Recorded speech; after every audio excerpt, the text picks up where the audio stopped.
Hello, नमस्कार. कसे आहात सगळे?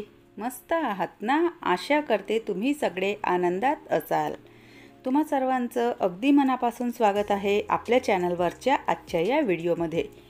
तर नेहमी व्हिडिओमध्ये माझी जी बाल्कनी इतकी सुंदर दिसत असते, तर यावेळी बघा रिनोव्हेशनच्या दरम्यान बाल्कनीमधले जे सगळे झाडं आहेत तर ते त्यांच्या जागेवरून तिथून काढण्यात आले आणि मग इकडे तिकडे जिथे जागा मिळेल तिथे हे जे झाडं आहेत माझे तर ते मी ठेवलेले. काही झाडं बेडरूममध्ये आहेत, काही झाडं हॉलमध्ये आहेत आणि काही झाडं बाहेर जो पॅसेज दिलेला आहे तर तिथे ज्या पायऱ्या आहेत तर त्यावर ठेवले. कारण झाडं इतके सारे आहेत आणि त्यांना मग ठेवायचं कुठं, तर हा प्रश्न होता. कारण इथे सगळी पेंटिंग वगैरे होणार होती, थोडीशी काही पुटिंग वगैरे सुद्धा भरायची होती. तर त्यामुळे इथले सगळे जे झाडं आहेत तर ते मी खाली केले. तर त्यामुळे त्यांना बघा तिथे ना म्हणजे जिथे जागा मिळेल तिथे ठेवण्यात आलं. आणि जी खाली बाल्कनी आहे तर ती बघा थोड्या वेळाच्या आधी मी तुम्हाला दाखवली. तर ती अशा प्रकारे खाली बाल्कनी दिसते. आणि बघा जेव्हा झाडं नसते ना त्यावेळेला बाल्कनी इतकी मोठी दिसते, म्हणजे छान अशी भरपूर जागा होते तिथे बसण्या उठण्यासाठी. पण झाडांशिवाय सुद्धा करमत नाही. कारण सगळ्यात म्हणजे माझा आवडता विषय म्हणा किंवा माझं आवडतं काम म्हणा तर ते म्हणजे गार्डनिंग. झाडांची भरपूर अशी आवड आहे आणि खूप छान वाटतं मला झाडांसोबत म्हणजे झाडांचे जे काम आहे ते करायला, त्यांच्यासोबत बसायला उठायला खूप आवडतं आणि माझा बराचसा वेळ गार्डनिंगमध्ये जातो. तर म्हणजे माझ्या एकदम असा आवडीचा विषय तो. त्यामुळे मग अगदी कमी जागा आहे तरीसुद्धा इथे मी गार्डनिंग केलेली. तर ही जी बाल्कनी आहे तर ती बघा मला ना स्वच्छ करायची होती. कारण इथे पेंटिंगचं काम झालं तर त्यानंतर बघा इथे ना खूप अशी घाण झालेली, म्हणजे बरंचसं काम आहे तर ते पेंटिंगवाले दादा लोक करून गेले आहेत. म्हणजे जे काही पेंटचे डाग वगैरे पडलेले होते तर ते सगळे त्यांनी स्वच्छ केले. पण तरीसुद्धा बघा इथे झाडं ठेवलेले असतात ना, तर त्यामुळे मग इथली जी म्हणजे सफाई आहे, स्वच्छता आहे तर ती काही व्यवस्थित होत नाही. जितकी चांगल्या पद्धतीने खाली बाल्कनीमध्ये आपण स्वच्छता करू शकतो तितक्या चांगल्या पद्धतीने इथे झाडं वगैरे ठेवलेले असतील तर त्यावेळेला तिथे स्वच्छता काही होत नाही. तर म्हणून मग म्हटलं की आता बाल्कनी ना सगळी अशी खाली आहे. कारण प्रत्येकच वेळेला म्हणजे अशी वेळ काही येत नाही की बाल्कनी ही खाली होईल किंवा काय, म्हणून म्हटलं आता चला बाल्कनी खाली आहे. इथले सगळे जे झाडं आहेत ते बाहेर काढलेले आहेत. तर तशाच याच्यामध्ये झाडं ठेवण्यापेक्षा आधी बाल्कनीना छान अशी डीप क्लिनिंग करून घ्यायची बाल्कनीची आणि त्यानंतर मग तिथे झाडं ठेवायचे. तर बघा बाल्कनी जर स्वच्छ असेल ना तर झाडंसुद्धा खूप छान दिसतात तिथे आणि माझंसुद्धा मन प्रसन्न राहतं. म्हणजे बघा घराचा कोपरा मला एकदम स्वच्छ हवा असतो. म्हणजे असं नाही की हा म्हणजे ही आउटर जागा आहे घराची तर कशीही राहिली तरी चालेल, तर तसं नसतं. मला ना प्रत्येक कोपरा स्वच्छ हवा असतो. तर त्यामुळे ना म्हटलं चला आता झाडं बाहेर आहेत तर बाल्कनी छान अशी स्वच्छ करून घ्यायची. तर खिडक्यासुद्धा बघा खूप अशी त्यावरनं धूळ साचलेली आणि थोडेफार पेंटचे डाग वगैरे सुद्धा होते. तर तिथेसुद्धा स्वच्छ करून घेतलं आणि त्यानंतर इथेही रेलिंग आहे. तर इथेही ना बरेचसे झाडं ठेवलेले असतात.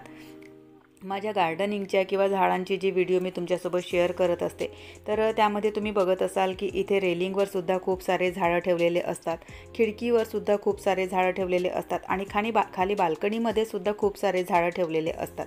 तर तेच बघा सगळं ना असं स्वच्छ करून घेतलं आणि हे स्वच्छ करण्यासाठी बघा जे भांडे स्वच्छ करण्याचं लिक्विड असतं ना तर ते मी वापरलं.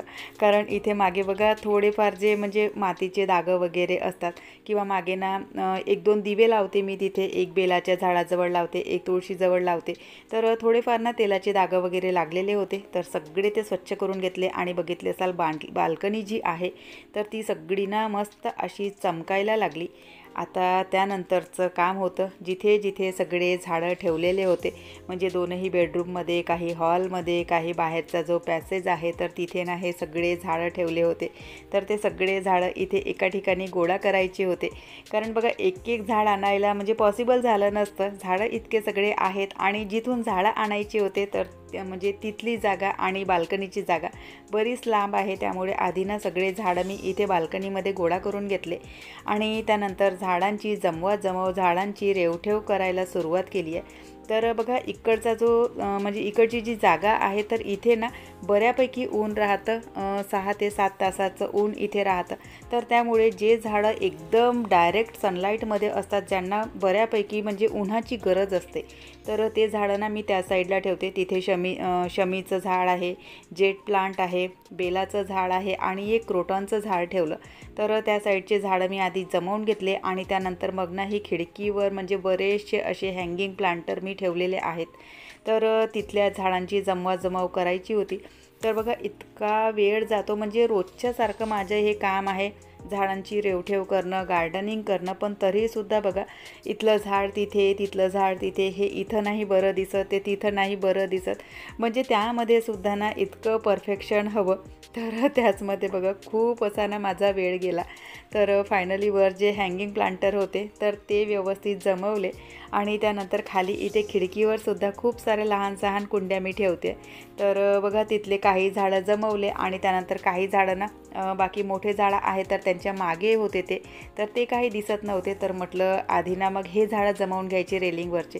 आणि त्यामध्ये सुद्धा बघा प्रॉब्लेम असा झाला की झाडांची एक्झॅक्ट मला जागाच माहिती नाही की कुठलं झाड नेमकं कुठे असतं. कारण बघा जे मोठे झाडं आहेत ना तर कंटिन्युअसली जर आपण मोठेच झाडं ठेवले तर प्रत्येकच झाडाला ना व्यवस्थित सनलाईट किंवा फ्रेश एअर मिळत नाही.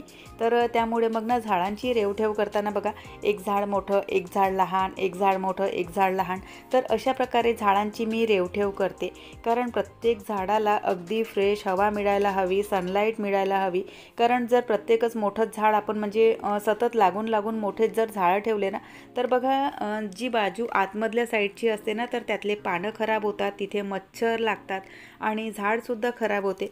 तर त्यामुळे झाडांची रेवठेव करताना ना एक विचार करायचा की एक मोठं झाड, मग एक लहान झाड, मग एक मोठं झाड, नाहीतर मग कुंड्या थोड्याशा ना दूर दूर ठेवायच्या. पण माझी बाल्कनी अगदी छोटी आहे, तुम्ही बघू शकत असाल की बाल्कनी खूप छोटी आहे आणि झाडं इतके सगळे आहेत. तर हे सगळे झाडं व्यवस्थित जर सर्वाईव्ह व्हावे असं जर आपल्याला वाटत असेल तर झाडांची जी रेवठेव आहे तर ती एकाना प्रॉपर वेमध्ये करावी लागते. तर त्यामुळे मग अशा प्रकारे झाडांची मी मांडणी करते. तर वरचे रेलिंगवरचे सगळे झाडं जमवून झालेले आहेत आणि त्यानंतर मग खाली म्हणजे बाल्कनीमध्ये जे झाडं असतात तर ते जमवायला सुरुवात केली आहे. तर त्यामध्ये सुद्धा बघा जे पातळ झाडं आहेत ना तर ते माझ्या डाव्या साईडला आणि जे एकदम असे बुशी झाडं असतात तर ते इथे खिडकीच्या खाली मी ठेवते. तर अशा प्रकारे बघा सगळ्या झाडांची रेवठेव झाली आणि हा एक छोटासा स्पायडर प्लांट आहे तर त्याची जागा काही जमत नव्हती, तर त्याला मी वर खिडकीवर बांधलं आहे. आणि इथे बघा हे जे ह्या ज्या कुंड्या ठेवलेल्या आहेत ना तर त्यांना ना एका जी सुतडी असते तर त्याच्याने थोडंसं ना यांना प्रोटेक्ट करावं लागतं. कारण हवा आली की ह्या कुंड्या खाली पडतात, पूर्ण बाल्कनीमध्ये माती होते आणि कुंड्यासुद्धा फुटतात. तर त्यामुळे मग अशा प्रकारे मी प्रोटेक्ट करून घेते. बाहेर झाडांसाठीची ग्रिल काढायची आहे पण ती केव्हा होते माहिती नाही, त्यामुळे मग तात्पुरता हा जो उपाय आहे तर तो मी करते. तर चला माझी जी बाल्कनी आहे तर ती छान मस्त अशी व्यवस्थित जमलेली. झाडांवर खूप सारी डस्ट जमा झाली आहे, खूप धूळ साचला आहे झाडांवर. पण अनफॉर्च्युनेटली बघा माझी जी स्प्रे बॉटल आहे तर ती तुटली. ऑर्डर केलेली आहे, केव्हा येते तर माहिती नाही. वर बघा जे पंछी म्हणजे जे पक्षी आहे तर त्याने बघा एक हा छोटासा बच्चू दिलेला आहे. मागे एका ताईंची कमेंट होती की तो शेअर कराल म्हणून, त्यामुळे मग इथे छोटासा बच्चू हा मी तुम्हाला दाखवला. तर चला सगळे जे झाडं आहेत तर ते छान मस्त असे व्यवस्थित त्यांच्या जागेवर गेले आहेत. झाडांशिवाय बाल्कनी कितीही मोठी दिसत असली तरी झाडांशिवाय बाल्कनीला शोभा काही येत नाही. तर चला व्हिडिओ इथेच संपवते. आशा करते तुम्हाला आवडला असेल. व्हिडिओ कुठे जरी आवडला असेल तर नेहमीप्रमाणे लाईक करा, चॅनलवर पहिल्यांदा आले असाल तर सबस्क्राईब करा, बेल आयकॉनसुद्धा क्लिक करा जेणेकरून माझ्या येणाऱ्या व्हिडिओचं नोटिफिकेशन तुम्हाला असंच मिळत राहील. व्हिडिओ कसे वाटतात ते सुद्धा कमेंट करून सांगत चला. तर मग आपण भेटूया नंतरच्या व्हिडिओसोबत. तोपर्यंत सगळ्यांना बाय, सगळ्यांना धन्यवाद. हर हर महादेव.